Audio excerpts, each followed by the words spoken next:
Bonjour à tous, bienvenue pour ce live consacré à l'attractivité et aux rémunérations dans la fonction publique. Je vous répondrai, j'espère, de façon la plus directe possible, sans langue de bois, et je vais commencer par la première question que nous avons déjà reçue, puisque nous avions donné la possibilité de nous interroger avant. La première question, c'est celle de Rémi, qui pose une question essentielle pour moi. Pourquoi choisir la fonction publique en 2021?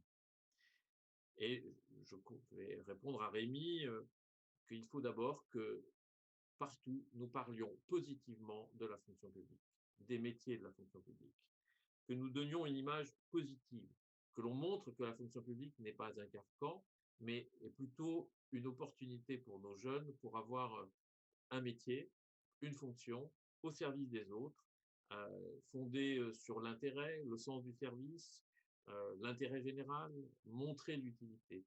Des métiers comme enseigner, soigner, protéger, sauver, accompagner, aider, et on le voit bien dans le cadre de la crise du Covid 2019, sont essentiels pour Covid-19, sont essentiels pour notre société et pour notre pays.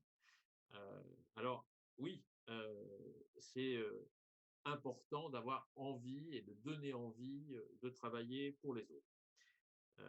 Mais pour cela, il faut aussi que nos métiers soient plus reconnus, que les conditions de travail, que les perspectives professionnelles, que les perspectives de carrière soient réelles. Et c'est là l'action d'une organisation syndicale comme l'UNSA, de pouvoir travailler à améliorer ses conditions de travail, à revendiquer de meilleures rémunérations, parce que évidemment, ça, avoir envie de travailler dans la fonction publique, pour les autres, au service de la société, il faut aussi que nous soyons reconnus et mieux reconnus. Par exemple, nous avons une autre question, celle de Françoise, sur le Ségur de la santé. Françoise nous demande qu'est-ce qu'apporte le Ségur de la santé? Alors, la réponse est simple. Cela a permis une amélioration immédiate des rémunérations de tous les agents hospitaliers, de plus 183 euros rapidement, et puis une amélioration des grilles de rémunération indiciaire. Et ça, c'est l'étape qui vient d'être justement euh, euh, mis au point ces derniers jours et présenté aux organisations syndicales signataires du Ségur de la santé, dont l'UNSA. Donc, à terme, on va améliorer la reconnaissance et en tout cas la carrière des agents hospitaliers. C'est pas parfait, ce sont des étapes, mais comme l'UNSA sait le faire, nous travaillons par étapes. Nous avons une autre question qui a été posée, celle d'Audrey qui nous demande si nous serons revalorisés en 2021. Alors malheureusement, Audrey,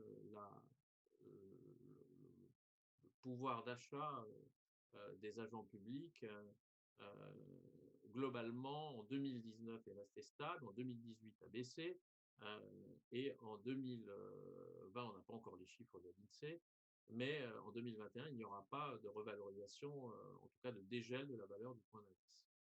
Nous le savons depuis maintenant pratiquement un an, puisque c'est pratiquement un an à l'avance que se décident les éléments budgétaires, malgré la revendication de l'UNSA de dégel de la valeur du point d'indice. Nous aurons donc maintenant euh,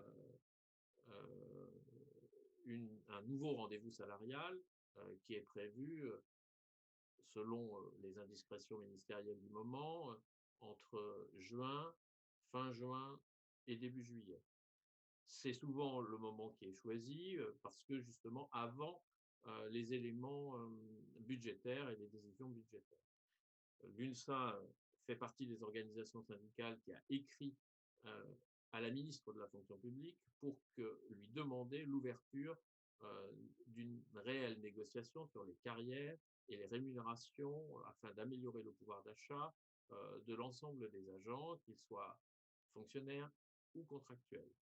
Et nous allons arriver à la table, entre guillemets, avec des propositions. Des propositions évidemment portant sur le dégel de la valeur du point d'indice et également une proposition ou des propositions pour améliorer les rémunérations. Euh, nous sommes ouverts à tous les éléments qui permettront d'améliorer le pouvoir d'achat des agents. Il est trop tôt, évidemment, pour vous donner les éléments qui permettraient de dire est-ce que le gouvernement va ou pas, en 2022, augmenter la rémunération des agents. Nous avons également une autre question, une question sur la protection sociale complémentaire. C'est Odile qui nous demande est-ce que la protection sociale complémentaire sera l'occasion d'une augmentation ou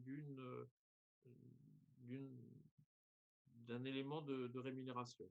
Alors, la réponse, Odile, c'est que aujourd'hui, le gouvernement, dans la fonction publique de l'État, envisage de donner un forfait de 15 euros par agent pour lui permettre d'avoir une participation, comme dans le privé, à la protection sociale complémentaire, c'est-à-dire aux mutuelles. 15 euros, c'est beaucoup par rapport à ce qu'il y a aujourd'hui, puisqu'il n'y a quasiment rien pour les agents de l'État, et c'est peu par rapport au privé. Au privé, en effet, les accords permettent ou obligent les employeurs à prendre en charge au moins 50% de la cotisation aux mutuelles.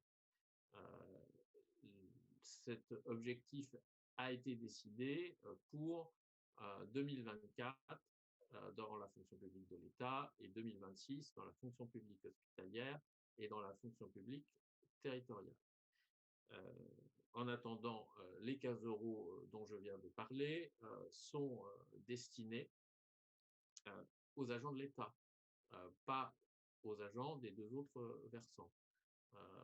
C'est une différence que nous regrettons à l'UNSA, puisque à l'UNSA, nous demandons que dès 2022, on puisse prendre en charge pour tous les agents une participation à cette protection sociale complémentaire essentielle pour la santé des agents et pour leur protection. Nous avons une question d'Estelle qui nous dit visiblement, l'attractivité des rémunérations dans la fonction publique se limite aux hauts fonctionnaires. Alors, je ne sais pas encore si les hauts fonctionnaires seront mieux rémunérés après les annonces du président de la République sur la haute fonction publique. On en parle, mais pour l'instant, nous n'avons pas d'éléments qui permettent de le dire. Et puis, nous pouvons regarder ce qui s'est réellement passé sur la catégorie C, c'est-à-dire les agents les moins rémunérés de la fonction publique. Aujourd'hui, nous avions des grilles de rémunération qui amènent à ce que la rémunération soit inférieure à celle du SMIC, ce qui n'est pas normal, ce qui n'est pas logique. Donc, il y avait un dispositif indemnitaire qui permet de compenser cette différence, puisqu'en France, on ne peut pas avoir de rémunération inférieure au SMIC. Et le gouvernement, sur notre demande, vient de revoir les grilles de rémunération des agents de catégorie C en début de carrière et en donnant des points d'indice sur ces grilles. Le seul problème qui est posé maintenant aujourd'hui, c'est ce tassement des grilles des agents de catégorie C. Et à l'UNSA, nous revendiquons d'ores et déjà une négociation pour permettre de revoir ces grilles de catégorie C, voire de catégorie B, et de fait de catégorie A. parce que aujourd'hui, c'est indispensable d'améliorer l'ensemble de la rémunération. Je vais me permettre de revenir un petit peu en arrière. Il y a maintenant un peu plus de 5 ans, l'UNSA a signé un protocole d'accord avec le gouvernement, le protocole que l'on a appelé PPCR. Ce protocole a permis de revaloriser l'ensemble des grilles de la fonction publique, ce qui est euh, un point très positif, mais qui était fondé sur le fait que le gouvernement s'engageait à revoir chaque année la valeur du point d'indice. Et nous avions obtenu en 2016 et 2017 une augmentation de 1,2%, ce qui est de fait la dernière augmentation. Mais depuis, Gérald Darmanin a bloqué, en tant que ministre de l'Action des comptes publics, a bloqué la valeur du point d'indice et ses successeurs l'ont suivi. Aujourd'hui, à cause de ce blocage, il y a un différentiel important et qui fait que, de fait, on efface le progrès qui avait été obtenu grâce à cette grille, à cette revalorisation liée à PPCR. Et je souhaite insister aujourd'hui sur le fait que si nous avions argumenté autour de PPCR en disant que c'était un point très positif, heureusement qu'il y a eu PPCR, heureusement qu'il y a eu cette revalorisation des grilles, mais maintenant, il nous faut absolument reprendre une progression de la valeur du point d'indice. Nous avons également une autre question qui nous a été posée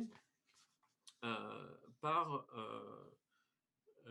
Laurent, qui lui revient sur la question de l'attractivité, et en particulier de l'attractivité géographique. Il nous interroge en nous demandant comment évolue l'indemnité de résidence. Alors, l'indemnité de résidence est un dispositif qui permet de... Excusez-moi, j'ai un petit problème technique, voilà, c'est réglé. Je disais, l'indemnité de résidence, c'est une indemnité qui est versée en fonction de l'endroit où vous exercez. Elle peut être plus ou moins forte en fonction de cet endroit, voire inexistante. Elle dépend d'une liste de collectivités qui a été arrêtée en 2001. Aujourd'hui, ce dispositif est un peu désuet. Les gouvernements hésitent à le supprimer, mais pour l'UNSA, nous demandons à ce qu'il y ait une véritable réflexion autour des zones géographiques dans lesquelles on est amené à exercer. Par exemple, dans certaines zones urbaines, sensibles, il y a peu de candidats pour venir exercer.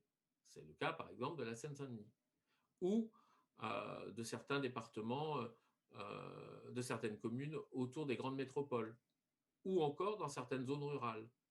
Et donc, il faut absolument que l'on trouve un dispositif qui dépasse l'actuelle indemnité de résidence pour permettre de donner envie à des agents publics de s'installer et de travailler dans ces zones. Donc, nous sommes ouverts à des réflexions autour de ces sujets.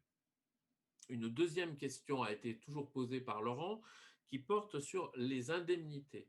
Et il nous pose la question du RIFSEP et de la politique indemnitaire. Alors, la politique indemnitaire, c'est ce qui s'ajoute à la rémunération sur les grilles indiciaires.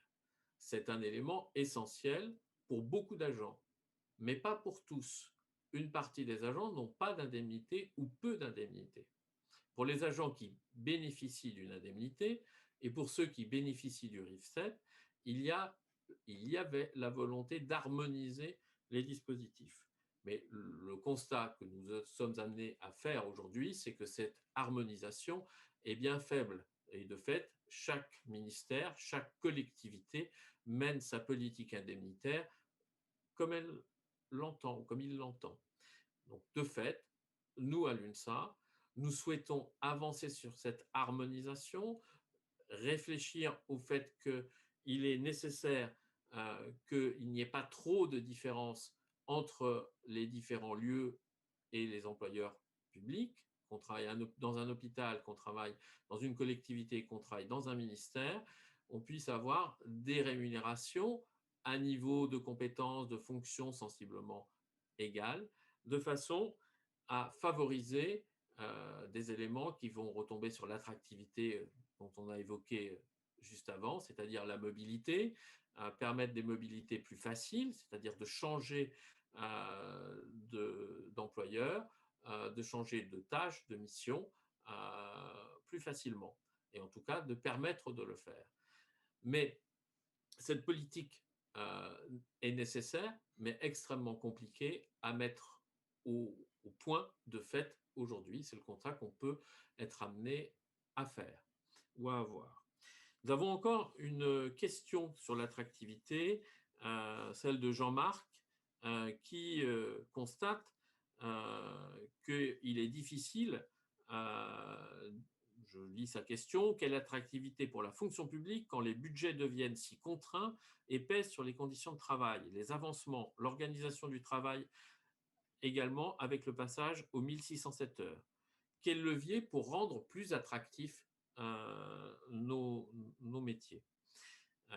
Eh bien, je reviens à ce que nous avons déjà dit, c'est bien permettre à chaque agent qui choisit de devenir agent public d'avoir un parcours professionnel, de construire sa carrière avec des évolutions de carrière et avec des formations. D'où un enjeu important qui est de faciliter la formation et de donner des outils pour permettre aux agents de ne pas faire le même métier, la même tâche pendant toute leur carrière. Et de fait, en choisissant la fonction publique, de pouvoir choisir d'évoluer et d'avoir différents métiers et donc d'avoir également une véritable progression de carrière. Et ça, c'est tout l'enjeu de ce que nous pouvons porter en tant qu'organisation syndicale pour essayer de défendre et de porter et d'accompagner l'ensemble de nos collègues. Nous avons une question d'Hosto, UNSA CHH de Bergerac, qui me dit ou qui nous dit les négociations du Ségur pour les grilles indiciaires ne concernent pas les contractuels qui représentent 40% des effectifs dans son hôpital, de 800 agents, dont plus de 200 agents sur des emplois permanents. Les adjoints administratifs sont embauchés à l'indice 321, les aides-soignants à l'indice 323. À quand un plan de résorption de l'emploi précaire contraignant et opposable? À quand l'obligation d'embaucher les contractuels au minimum sur les grilles indiciaires de l'année d'embauche? C'est Pascal qui nous demande tout cela. Alors, ce sont des vrais sujets. L'UNSA constate que le gouvernement, par la loi de transformation de la fonction publique, qu'il a décidé, qu'il a fait voter, favorise l'embauche de contractuels. Donc, comment donner des perspectives aux contractuels? Et comment permettre aux contractuels de ne pas être embauchés pour seulement 3 ans renouvelables ou 2 ans renouvelables, jusqu'à 6 ans, et après de devoir quitter la fonction publique. Eh bien, cela fait partie des revendications que nous portons, mais je n'ai pas de réponse simple, autrement que de dire il est important que partout, on demande aux employeurs publics d'embaucher les agents à des salaires décents avec des perspectives de revalorisation. Alors, c'est un vrai enjeu, et en particulier dans la fonction publique hospitalière. Nous avons une question de Franck qui pose la question et qui fait le commentaire suivant. Il sera important de ne pas revoir les 3 grilles en même temps, car avec PPCR, les catégories C promues en B ont eu des perspectives de carrière un petit peu différentes. Je ne vais pas lire toute sa question, mais c'est un petit peu cet élément qui est qui est posée dans sa question. Alors, il est vrai que aujourd'hui, avec le tassement des grilles de catégorie C que j'ai évoqué, avec l'échelonnement un peu particulier de la catégorie B, qui est elle aussi tassée, fait qu'aujourd'hui, l'une des perspectives est de faire passer davantage d'agents de catégorie C en catégorie B, mais si on le fait en fin de carrière, eh bien, on peut ne pas avoir le bénéfice de passer d'avoir une réelle amélioration de carrière par rapport au début de carrière, au début de grille indiciaire des catégories B. Ce qui fait que nous, à l'UNSA, nous demandons aujourd'hui, une fois que PPCR est une étape qui est derrière nous aujourd'hui, de rouvrir des négociations pour pouvoir non seulement revoir la catégorie C, mais aussi la catégorie B et, comme je l'ai dit, la catégorie A. C'est un chantier sur lequel on peut discuter aujourd'hui avec le gouvernement, mais qui, de fait, à cause du calendrier électoral, euh, les élections de 2017, de 2022, c'est demain, et bien, de fait, nous aurons ce sujet probablement avec le prochain gouvernement. Mais malgré tout, en tant qu'organisation syndicale, avec l'ensemble des autres organisations syndicales, nous avons demandé la réouverture de ce sujet, de façon à ce que nous puissions discuter de l'ensemble des carrières. Et pour faire référence à la question de Pascal, il faudra qu'on intègre dans la réflexion autour des carrières la question des contractuels. Parce qu'on ne peut pas considérer qu'il y a plus de contractuels dans la fonction publique et qu'on ne regarde que les agents titulaires. Il faut qu'on puisse faire les deux. Franck nous pose encore une question. Il serait bien qu'une promotion de C en B ne se fasse pas à indice égal ou immédiatement supérieur, ou alors avec un bénéfice de 20 points de plus. Alors là, ça obligerait Franck à revoir les règles de reclassement, et dans le cadre des négociations auxquelles l'UNSA appelle, pourrait faire partie des éléments que nous puissions mettre sur la table. Oui, il y a une réflexion à avoir sur l'évolution des grilles, sur l'évolution des carrières et sur qu'est-ce qui se passe quand il y a un reclassement, parce qu'il est vrai qu'il n'est pas possible qu'un agent soit reclassé en perdant de l'argent. Ça n'aurait pas beaucoup de sens. Et euh, dans l'immédiat, à effet immédiat, il n'y a jamais de perte d'argent, mais avec effet de carrière, il peut y en avoir. Donc, à chaque fois, ce sont des décisions individuelles dans l'état actuel des choses qui permettent à chaque agent de pouvoir savoir s'ils ont intérêt ou pas intérêt à faire telle ou telle démarche. Mais je comprends bien la question, puisqu'il serait souhaitable que lorsqu'on est promu, parce que c'est quand même le principe d'un reclassement ou d'un avancement, et bien quand on a une promotion de cette nature, on n'ait pas de perte de rémunération, quelles qu'en soient les circonstances. Déjà, j'ai bien entendu ce message, et cela fait partie des choses que nous porterons si nous arrivons d'abord à obtenir l'ouverture d'une négociation. Nous avons une question du CHU de Douai qui dit qu'il a pris connaissance des dernières infos sur le Ségur. Cependant, les salaires annoncés nets avant Ségur sont majorés par rapport à notre réalité de terrain, environ 200 € de plus. Comment cela s'explique-t-il? J'ai peur de ne pas avoir compris la question, puisque s'il y a une majoration, cela signifie que les agents toucheront plus d'argent, et c'est bien l'objectif normalement du Ségur. Donc j'espère avoir répondu à la question, puisque l'objectif que nous avons, d'une façon générale, c'est de favoriser, d'améliorer, plutôt que favoriser, d'améliorer les grilles de tous les métiers de la fonction publique hospitalière. ces nouvelles grilles s'appliqueront, en tout cas l'UNSA le porte, s'appliqueront à la fonction publique territoriale et à la fonction publique de l'État. Ce qui veut dire que si une grille pour un infirmier ou un aide-soignant est revue positivement dans la fonction publique hospitalière, à terme, elle s'appliquera dans la fonction publique territoriale et dans la fonction publique de l'État.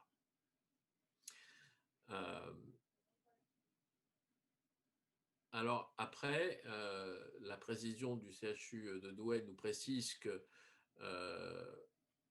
une infirmière diplômée d'État ne touche pas 1 700 € net en commençant chez nous, mais 1 500 avant le Ségur. Donc, comment cela s'explique? C'est tout simplement parce qu'il y a des effets de communication qui sont différentes. Et je vous rappelle que la communication est à la charge de l'État et du ministère qui décide de communiquer comme le souhaite. Et donc, prétendre qu'il y a une augmentation 1500 à 1700, ce sont des éléments de base qu'il faudrait que nous vérifions les uns ou les autres. Et puis pensez toujours que lorsque on a une annonce à X euros net, ça ne tient pas compte de tous les prélèvements que nous devons ou que nous pouvons avoir. Par exemple, si sur notre salaire est prélevé des cotisations, par exemple pour une mutuelle, eh bien, vous n'avez pas du net. Et puis, vous avez la question de l'impôt aujourd'hui qui peut expliquer qu'on a une différence sur les feuilles de paye aujourd'hui. J'en ai terminé avec l'ensemble des questions qui ont été posées avant et pendant ce live. Si certains ont quelques regrets, eh bien, je suis tout oui pour essayer de vous répondre. Et s'il n'y a pas d'autres questions, eh bien, je pense que nous arrivons au terme de ce live. Je vous remercie pour m'avoir suivi. Et puis, je vous donne rendez-vous prochainement au mois de mai. À bientôt et au revoir.